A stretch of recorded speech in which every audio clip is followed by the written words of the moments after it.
नमस्कार साथियों। आयकर को लेकर कई बातें कही जाती रही है कि इनमें उपहारों पर लगाए जाने वाला तथाकथित कर भी शामिल है। ऐसे में लोगों को किसी की बातों पर ध्यान दिए बिना इनकम टैक्स विभाग की गाइडलाइन और अधिनियम को पढ़ने और समझने की कोशिश करनी चाहिए। इसके जरिए मन में उठ रहे तमाम सवालों का हल समझा जा सकता है। सबसे पहले ये जान ले कि इनकम टैक्स एक तरह का कर है जो कारोबारियों और व्यक्तियों द्वारा अर्जित आय को चुकाना होता है। केंद्र की मोदी सरकार ने सालाना 12 लाख रुपए तक की आय को कर मुक्त कर दिया है, लेकिन 1 अप्रैल 2026 से आयकर विभाग को लोगों को ऑनलाइन निवेश account, trading account, social media account, personal email, bank account और अन्य चीज़ों को देखने और उन पर पहुंचने की कानूनी अधिकार प्राप्त होगा।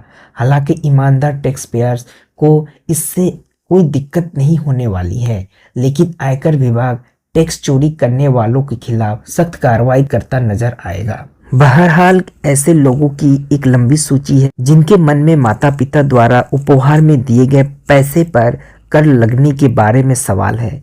इनमें से एक सवाल यह है कि मेरे माता पिता जिनकी उम्र 70 वर्ष या उससे कम है ने हाल ही में अपनी कृषि भूमि का एक हिस्सा बेचा है और उससे प्राप्त राशि का उपयोग अपने रिटायरमेंट के लिए बचत करने में किया है।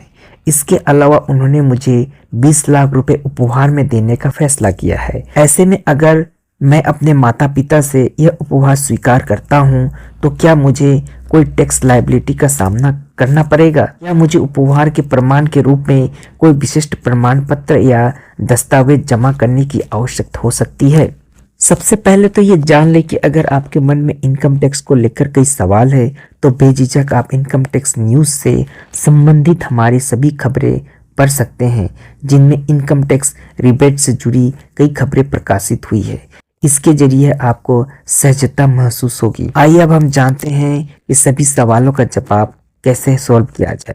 दरअसल आयकर अधिनियम के धारा 56(2)(a) के तहत माता पिता या रिश्तेदारों से मिले उपहारों को आयकर से छूट की श्रेणी में रखा जाता है। इसलिए आपको उपहार 20 लाख रुपए को लेकर परेशान होने की जरूरत नहीं है, क्योंकि इनकम टैक्स के नियम में इसे टैक्स देनदारी से बाहर रखा गया है। यह ध्यान रखें कि यह अनिवार्य नहीं है, लेकिन गिफ्ट डीड निष्पादित करना उचित है, जिसमें राशि संबंधित और इस तथ्य का उल्लेख होता है कि उपहार अपरिवर्तनीय है। बैंक हस्तांतरण के माध्यम से राशि स्वीकार करने से स्पष्ट वित्तीय नुकसान सुनिश्चित होती है। चूंकि income tax return attachment free होता है, इसके लिए आपको कोई दस्तावेज जमा करने की जरूरत नहीं होती, लेकिन गिफ्ट डीड को हमेशा अपने पास सुरक्षित रखना भी जरूरी है।